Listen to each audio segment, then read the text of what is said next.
It is a gloomy day for us UFC fans because June was supposed to be one of the best months in the company's history, but the two most anticipated main events of the month are now gone. And in this video, we're going to talk about UFC Saudi Arabia, which has a new main event. So stick around to find out exactly what happened with the main event of UFC Saudi Arabia. I'm Wyatt, and this is Fight Society. All right, guys, so June gloom has struck the MMA community. It is a sad day, okay? Like, I almost want to laugh. It is a sad, sad day for us UFC fans. As you can see right above me, Khamzat Chimaev is out of his UFC Saudi Arabia main event with Robert Whittaker, and there is a new main event that we will get to in a moment. But we must talk about what happened. So Khamzat, unfortunately, has pulled out of the fight. It looks like he is in the hospital. This post right here from Full Violence says, Khamzat had a serious medical emergency. He is once again in the hospital. Prayers up. I am going to joke about this, but first off, I have to say this really sucks because we went from Khamzat being the brightest young prospect, us talking about 3 belts, being a champion at 170, 185, and 205, 4 fights in about 60 days to start his UFC career, and now we're looking at 4 fights in 4 years. And this, his weak immune system paired with his inability to get a US travel visa to fight in the US right now really hinders his chances of becoming a UFC champ and fulfilling that prophecy that was laid out for him at one point, okay? Basically, his only options are to fight on pay-per-views or fight nights in Abu Dhabi, Saudi Arabia, and potentially places in Europe. But given his affiliations to a very infamous person, a very infamous person, we don't even know what countries will take him. We don't know what countries will allow him to fight. We know that Saudi Arabia and Abu Dhabi will allow it to happen. So does that mean we get Khamzat once a year on the Abu Dhabi pay-per-view? Twice a year? Once in Saudi Arabia, once in Abu Dhabi? It does not look good for the future of Khamzat's career right now. Now, if you guys remember, at one point, he almost died from COVID. And this was him posting, it's very dark, but this was him posting of him coughing up blood in the sink at one point. And now, we'll see this in a second, but according to Dana White, he is violently ill. And he is in the hospital, as you can see right here. It's terrible that somebody's going through this, but I do have to say, on a funnier note, Khamzat is a great wrestler, but his takedown defense against diseases is zilch. His immune system is more sus than his striking defense, more sus than his cardio. But with that said, we do have a new UFC Saudi Arabia main event brought to us by Dana White today. So this here is Dana White's announcement on the UFC social media today, telling us who the new main event is, who's going to be fighting Robert Whittaker. And you might be surprised, it is not Paulo Costa. It is not Nasruddin Imavov. It is not even like a fringe ranking fighter like a Caio Borralho or an Anthony Fluffy Hernandez. It is... What's up, everybody? So, a little news here. Unfortunately, Khamzat Chimaev is out of the fight next weekend in Saudi Arabia violently, and I mean violently ill. So, he's going back home, and hopefully he gets well soon. The replacement, Ikram Aliskerov. Who is Ikram Aliskerov? It is rough when Dana starts with, who is Ikram Aliskerov? Now, us that follow the sport, us cultured individuals like myself and you guys that watch this channel know who this is. He's the guy that only lost to Khamzat. But starting off with saying, now who is Ikram Aliskerov? And this guy is going to fight Rob Whittaker? I don't know, man. It seems like they just really needed somebody to fill in that was of a certain variety. And you can see the matchup right here. in a post by very good friend of the channel, Fight Wave, breaking Rob Whittaker versus Ikram Aliskerov is your new UFC Saudi Arabia main event. I don't know why they're trying to push Ikram Aliskerov so hard. I mean, he was going to fight Paulo Costa, fell out, ended up fighting Warley Alves, and that was his last win.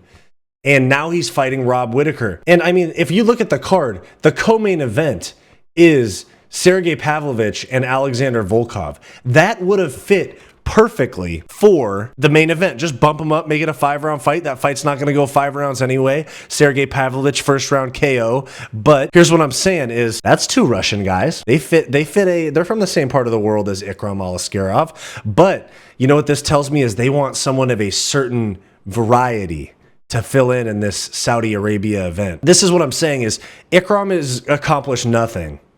And he was going to fight Paulo Costa, and now he's in basically a title eliminator fight, and he's not even ranked. And so for those people that are in my comments saying, this guy hates Dagestanis, this, that, and the other, they get undeserved opportunities. You have to be real with yourself. People in my comments talk about, oh, you're jealous of their success, so you slander them. No, I'm objective about them getting opportunities they don't deserve. I really doubt that they called everybody and he didn't, and nobody stepped up. And what's really crazy about this is that Ikram Aliskerov was supposed to fight this guy right here, Antonio Trocoli, and he was a late replacement for Andre Muniz.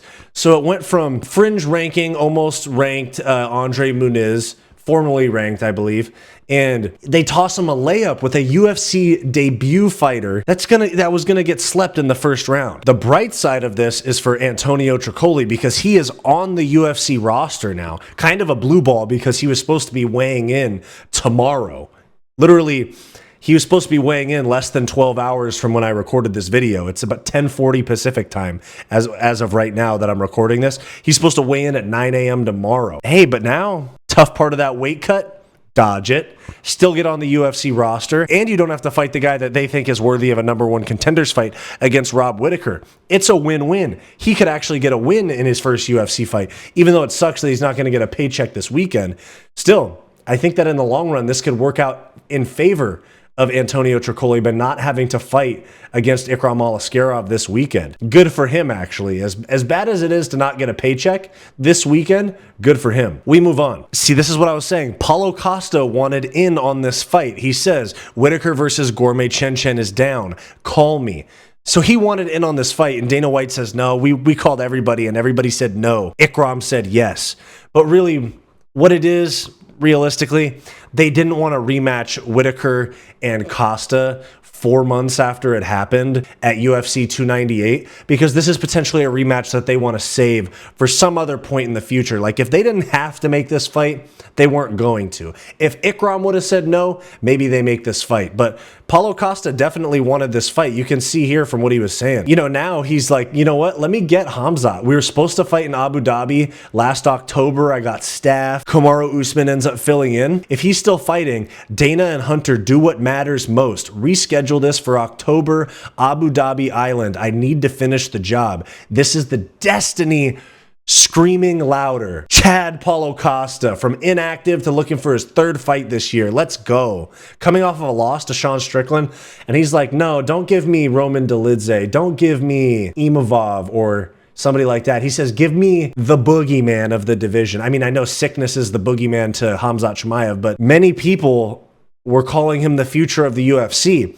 And Paulo Costa says, sign me up, bud. Let's make it happen. It was supposed to happen last October in Abu Dhabi. Let's make it happen this year. You thought you got away from me, Khamzat? And he says here, I'll tell you something. Chechen Khamzat is destined to be defeated by my hands. It's written. It is already written. There's nothing that can be done. So, I mean, personally, I would have liked to see them make Paulo Costa Whittaker, but if it means, hey, if Ikram gets this fight, good for him. Either gets a fluke win against Rob Whittaker in a fight that he doesn't deserve, and then it's like, oh, hey, forget Khamzat. We got this new Ikram Aliskerov guy, just KO'd Rob Whittaker.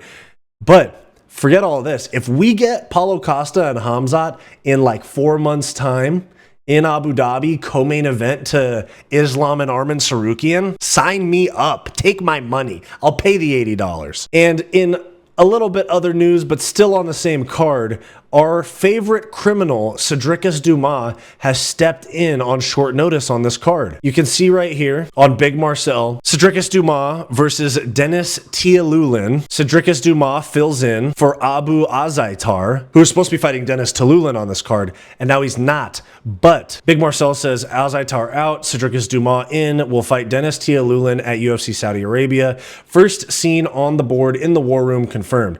He said, cat's out of the bag. Yes, I'm taking a short notice flight. I think he meant fight. It's time to go ahead and chase his money, I think this money, and get back in win. Get back in the win call? I don't know. See ya in Saudi Arabia. Hey, brutal grammar, but hey, this is the UFC's biggest criminal. All right.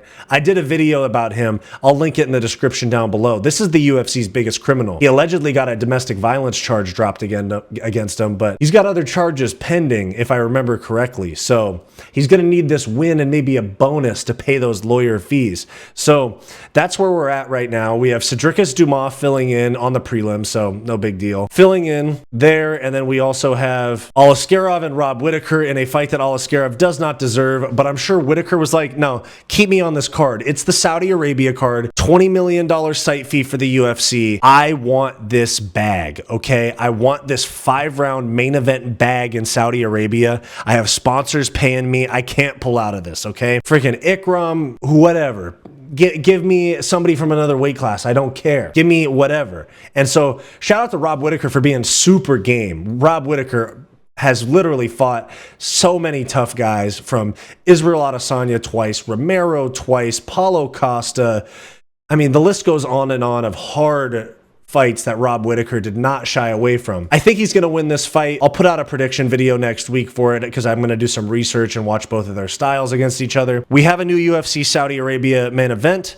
Who do you guys think wins this fight? Let me know in the comments down below, and let me know what you think about Khamzat's career going forward. All right, guys, thanks. Thanks for watching this video. Make sure to like and subscribe. If you want access to extra content aside from my regular videos, click the link in the description down below to become a channel member and get access to members-only live streams and other bonus perks. Or click the join button on our channel homepage. And if you're interested in some non-MMA content from me, check out my weekly podcast, the Hissyfit podcast, and check out my personal channel, Wyatt's World. I'll have them both linked in the description down below. Go watch this suggested video, and I'll see you next time.